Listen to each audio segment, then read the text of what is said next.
Hey, are you feeling sick from having no ponies and waiting for season 3 in September? Well, you can watch My Little Pony, the Brony edition. By now, if you're like me, you've probably already seen like 5 different parodies of the first episode. However, the thing is, they don't do any cuts, and every episode is the original length of 21 to 22 minutes. So that really can fill up your time. And they've got pretty good writing. It gets a little iffy, but it's an ambitious thing, and it's pretty good. Anyways, if you're sick of no ponies, go watch that. Okay, this is Chapter 4 of the Ballad of Echo the Diamond Dog. An old dog learns some new tricks. I woke up with the sun, contentedly slipping from the comforting blanket of unconsciousness as the first rays of light shone through my window. Daring had given me the room I'd woken up in before as my own for the duration of my stay. A thick woven rush mat now lay in the corner, serving as my bed. I don't know if it was my new body's preferences, but it really wasn't that bad of a place to crash. I leaned up and stretched, yawning as I did. Big mistake.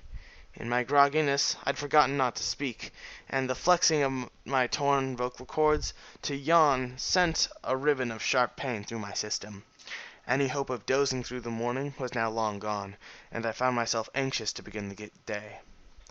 Last night had been interesting, to say the least. I'd eaten my first meal in Equestria, a mix of small seed-sized sapphires and oat cakes, along with lots of water for my throat. Surprisingly, I could crush the gems between my teeth with ease, and I attributed this to the surprising jaw strength of the diamond dog. You'd think that the gems would taste like dirt, or like nothing, but no! The sapphires tasted like blueberries. Go figure. Maybe rhueberries taste like cherry, or strawberries, and obsidian tastes like licorice. I don't know, but I wanted to find out. I rolled over and slowly got up, arcing my back like a cat, popping several vertebrae as I did. My sweatshirt was hanging up on the wall, so I took it down to examine it. I hadn't fared well, but it was still in good condition. I extended a claw and cut off the remaining sleeves, saving the cloth for later. The shirt I'd worn under it had been converted into a belt/rope, and I wore this around my hips, my switchblade tucked into it like a dagger. I rolled my shoulders around in my newly modified clothing, intrigued by the feeling of cloth on my fur. Something wasn't right. I'd forgotten something. Ah! I pulled the hood over my head, just as I thought. I needed slits for my ears, so I could still hear when I had the hood up. Another round of custom tailoring provided such comfort that I decided to leave the hood up, my tufted ears poking out of the top of the green cloth, occasionally swiveling to catch a bird call. I didn't know how to move them on my own yet, and I suspected that was because I'd never had movable ears before, so that meant I had to develop the muscle memory. The hood somewhat limited my peripheral vision, but I didn't care. Sometimes, looking like a badass is worth the handicap. I ducked over and crept through the small hallway into the gazebo. Something struck me as interesting was that I was much bigger than Daring Do, who was a fully grown mare, and yet only came up to my stomach. As a result, some of the furniture in the treehouse was a little too small for me. And don't get me started on the silverware. I had to learn how to hold utensils all over again. Daring seemed to be able to do so just fine, despite an obvious lack of thumbs. It seemed that Pegasi were able to manipulate smaller objects using feathers on the end of their wings, which were surprisingly dexterous, and worked almost as well as fingers. Thinking of having an extra pair of arms, and you can get what I mean. The gazebo was still quiet, and Daring was asleep on her hammock, her face covered by her explorer's hat. The sound of none too feminine snoring brought a smug grin to my face. I decided to greet the day, so I took my backpack off the hook on the tree and proceeded outside to the balcony. I ran a paw over the banister as I walked up the staircase, running around the outside of the treehouse. There was a fenced-up platform here, roughly half the size of the one downstairs, that jutted out from the sloped roof. A rain barrel took up one corner, and a system of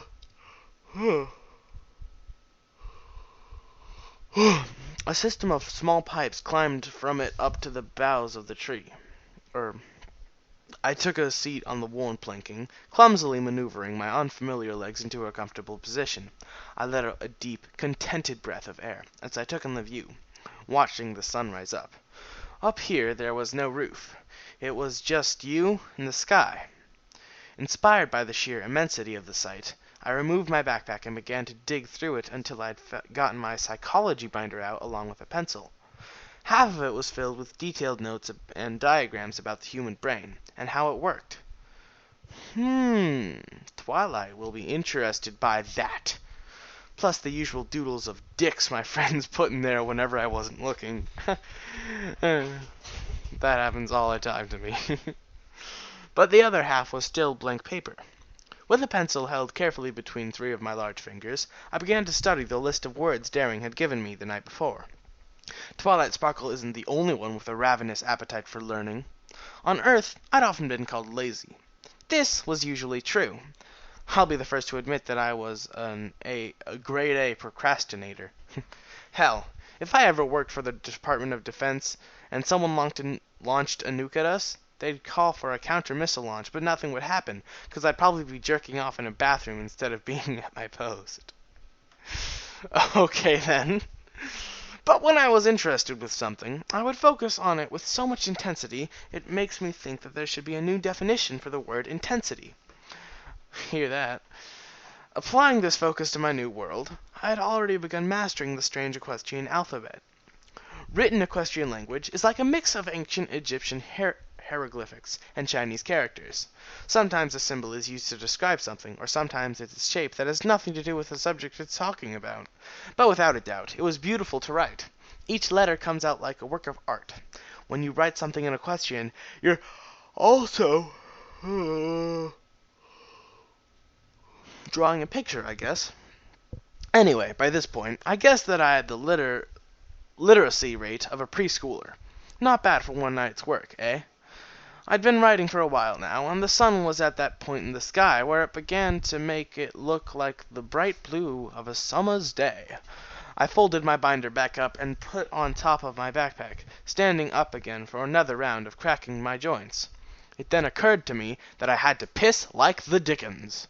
I didn't remember seeing a bathroom in the treehouse, so I figured Daring just went off the side. Oh, don't just figure. It seemed like a more guyish thing to do, but then again, Daring Dude is probably one of the most badass ponies in Equestria. If she wants to piss like a dude, I could care less. Shrugging off my thoughts, I sauntered up to the edge and let loose. Ah, sweet relief. I don't know about you, but taking a piss off a really high place, it just makes it so much better. However, the family of wild boars down below the tree would probably disagree with that. Echo, echo, echo. Did I aim for them? You bet your grandmother's tits I did. I even got a headshot of the leader. The look on his face was so hysterical that I almost fell off the platform. I was shaking so hard from the laughter. After relieving myself, I began examining my body again. I knew absolutely nothing about diamond dogs, beside what Daring Do in the TV show had told me, and that wasn't much at all. I decided to write a list of what I knew and what I didn't to help me get out with the process. Or help me, whatever. I sat back down and opened my binder to a fresh page, thoughtfully chewing on the end of my steel pen before I began. I bit through the metal pen with about as much effort as lifting a finger. Oddly, the metal tasted pretty good. Kind of like bread. How do you have an iron pencil, or steel, whatever? The pen was now ruined, so I threw caution to the wind and tossed the whole thing in my jaws. Crunchy! The ink kind of spoiled it, but in all honesty, it wasn't all bad. After grinding it up into a fine pulp, I managed to swallow it without too much trouble. The fact that I'd just completely eaten the steel writing utensil caused me to break into silent laughter again.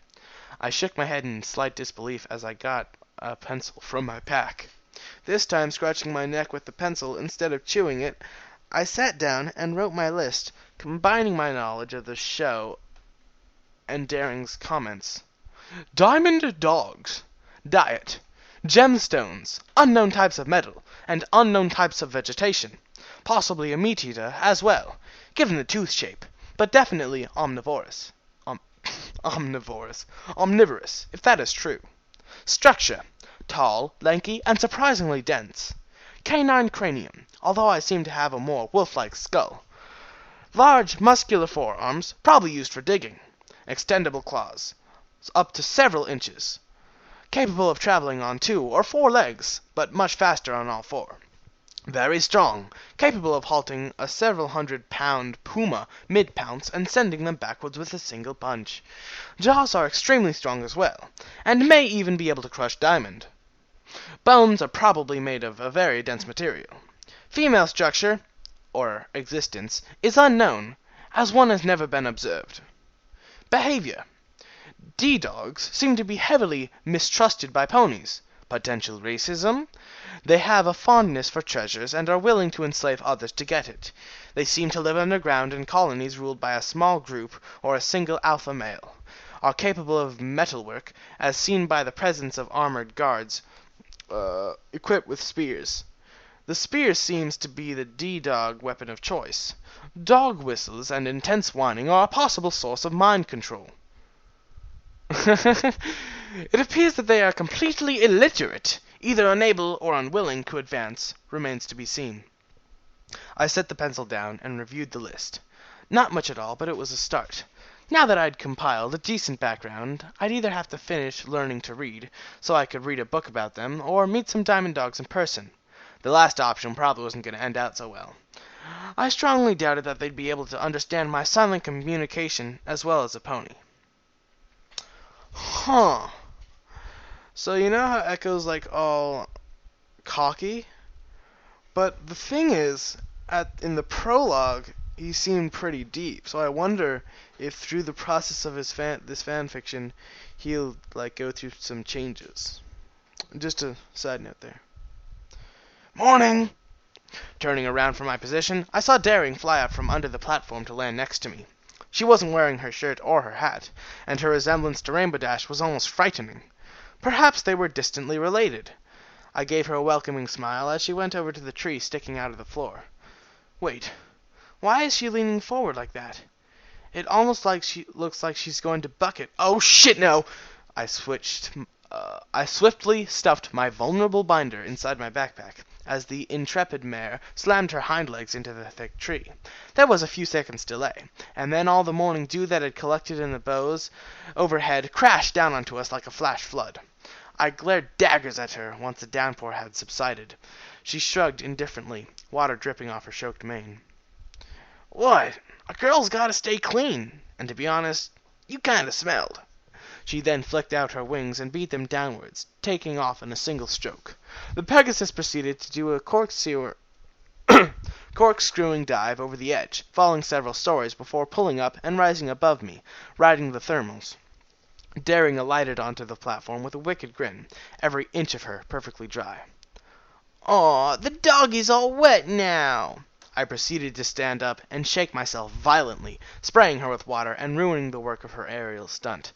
I pointed and silently laughed at her shocked expression. Ha! Bitch, please! Don't start a gunfight unless you brought some extra ammunition. Yeah. Laugh it up, furball, she grumbled. Call me furball one more time, and I'll toss you over the edge tied to an anvil. She did take another quick lap in the air, calling me down for breakfast as she flew. Show off. Well, two can play at that game. I gave the... Oh... Echo! Bro! Calm down. I gave the edge an appraising glance and extended my claws. Would this work? Only one way to find out.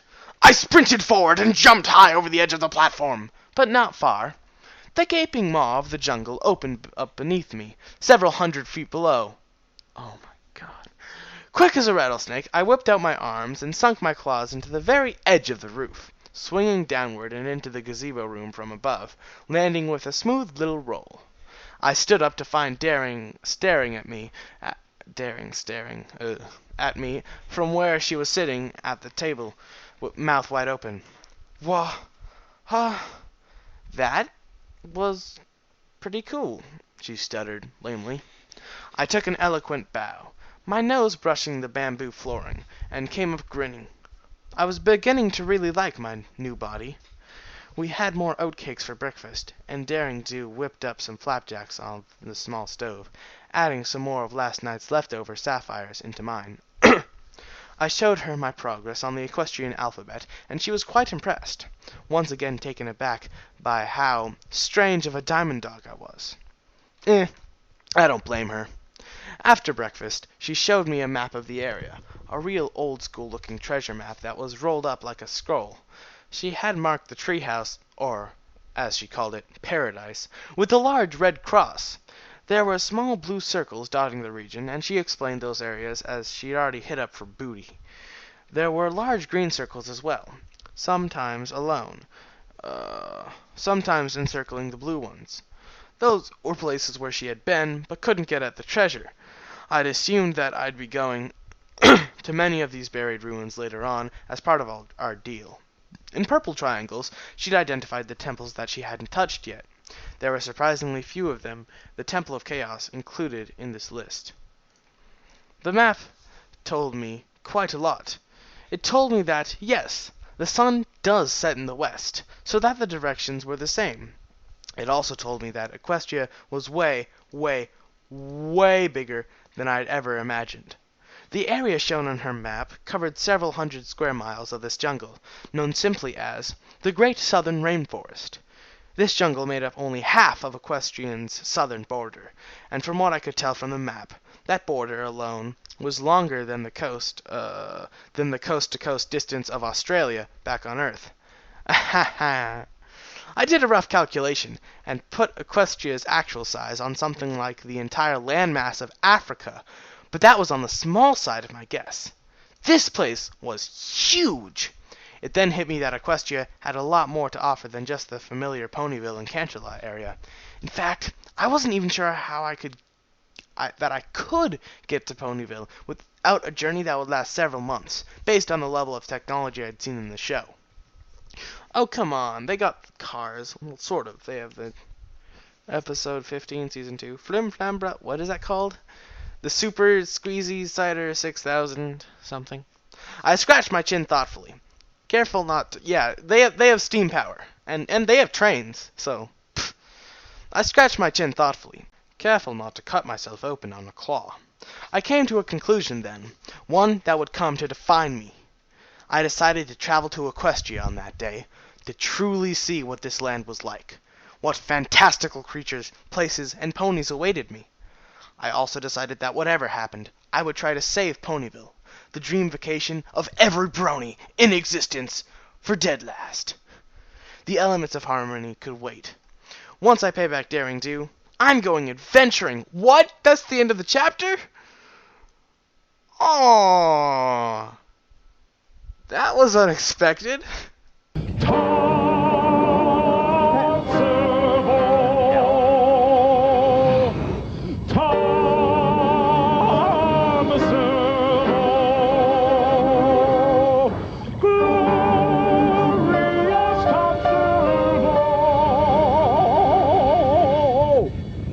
Understand, well, that was nice. Wonderful town, magnificat Tom Servo, bigger than life, bigger than you. Hey! Okay, Cam, I think that started to cut its blade spec.